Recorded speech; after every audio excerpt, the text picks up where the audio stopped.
Thank you very much for tuning in to another episode of Gunner Fan Journals. This episode, I will be discussing a number of things, such as the emergence of Pierre-Emerick Aubameyang playing on the left for Arsenal. The decision to play Pierre-Emerick Aubameyang on the left is considered by many as bemusing. Why play one of the best strikers where he's further away from goal? Most recently, Arsene Wenger, Emery, and Mikel Arteta have all used Aubameyang a lot, and they have good reason to because statistically showing a player that has Pierre-Emerick Aubameyang does have more contribution to the team, has offered some amount of threats in the penalty box, as well as even scoring more goals in the process. Aubameyang has been used as a lone forward for most of his Arsenal career. He started off as a left position at the beginning of his Arsenal career against Newcastle in April 2018, whereby he almost had 70 touches of the ball, which is a higher number in any Arsenal shirt, as well as providing an assist for Alexandre Lacazette, but put Arsenal in the lead. And during the Newcastle game, this gave Wenger and his successor, Unai Emery, the ability to identify how to fit Lacazette and Aubameyang in the same team. Where Arsenal use Aubameyang the most is as the lone striker, 41.7%, as well as on the left, constituting to a quarter of his goals. Of 28%, those percentages are demonstrated by the total minutes played from 2018 until now. Therefore, Arsenal have spent a large proportion of his time at Arsenal. So Aubameyang has spent a large proportion of his time at Arsenal as a lone striker in a 4-2-3-1 formation, as well as a 4-3-3 formation, which is relatively used by the Dutch national team and Ajax in Amsterdam.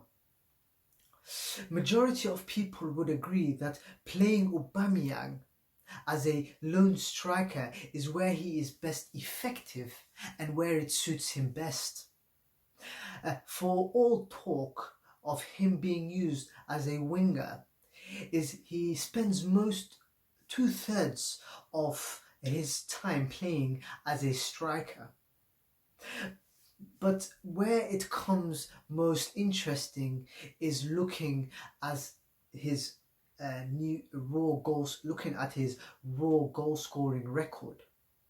Statistically to date, he has scored most of his goals on the wing, but he has a higher goal ratio per 90, scoring as a left winger, playing left wider at 0.83%.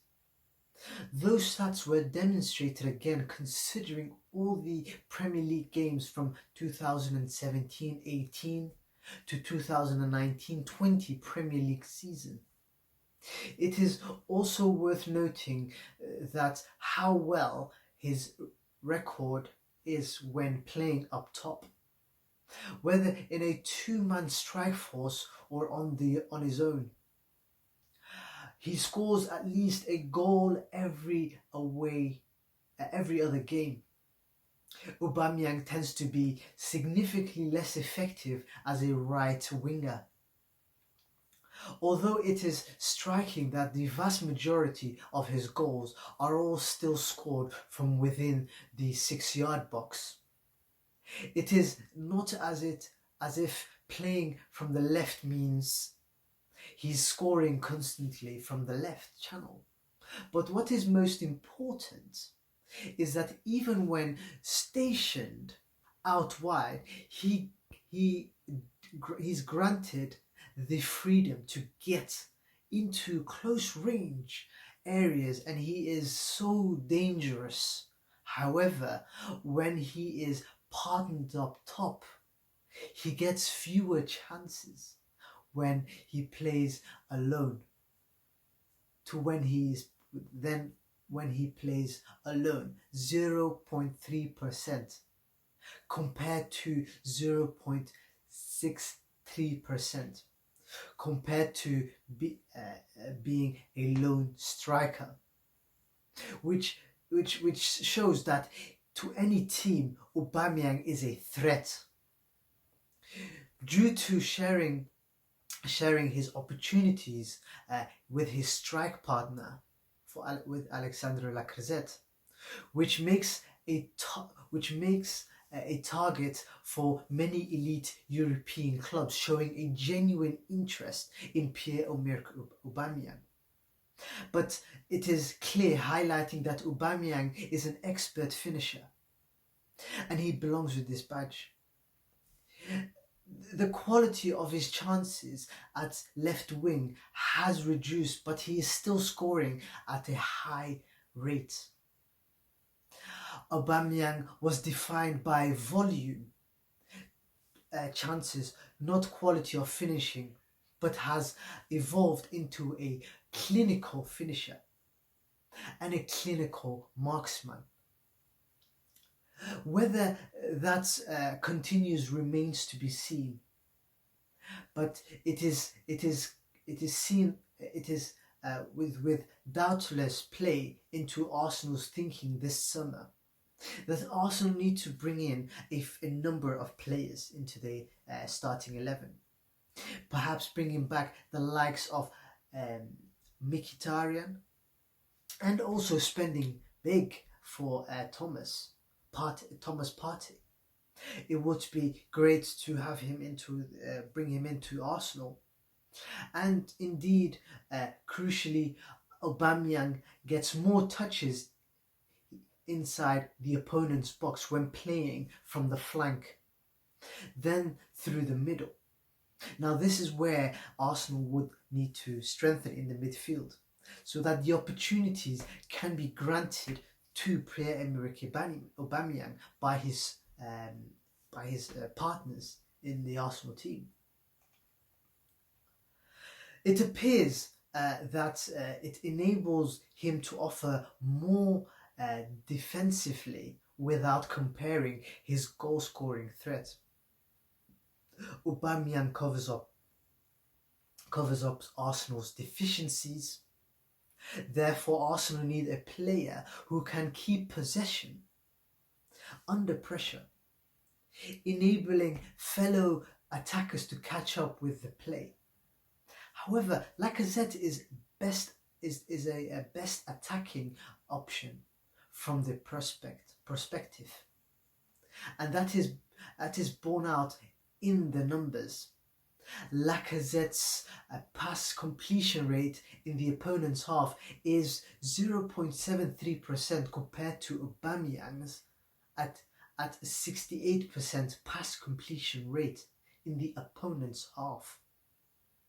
Additionally, Lacazette and Aubameyang have a good understanding of each other. No Arsenal player has created more goals for Aubameyang than Lacazette. The next in line has created similar chances would indeed be Hector Bellerin and Seyo Kolasinac. Arsenal can use Aubameyang's pace to run them up the field instead. If it means playing a player slightly out of position, to cover the gaps in their game for the betterment of the team, then it is a well worth trade-off. Arsenal show willingness to sacrifice him. Aubameyang shows a willingness to sacrifice himself for the side. It is clear that Arsenal. It is clear that Arsenal score more goals when Aubameyang is on the left. It enables Arsenal to squeeze more potential goal scorers into their starting 11. Moreover, in Aubameyang's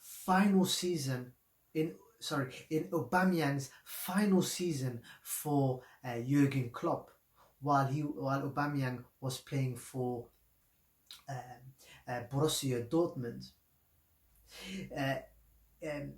Jurgen Klopp utilized Aubameyang on the left-hand side. But this could be a dip in form because playing on the left requires him to cover an enormous amount of ground. Aubameyang turns 31 this season. He may suffer from a physical dip, which means he struggles. He gets to get through the workload. As he gets older, limiting his position in the width of the penalty box might have a certain logic. But for now, he shows no signs of slowing down.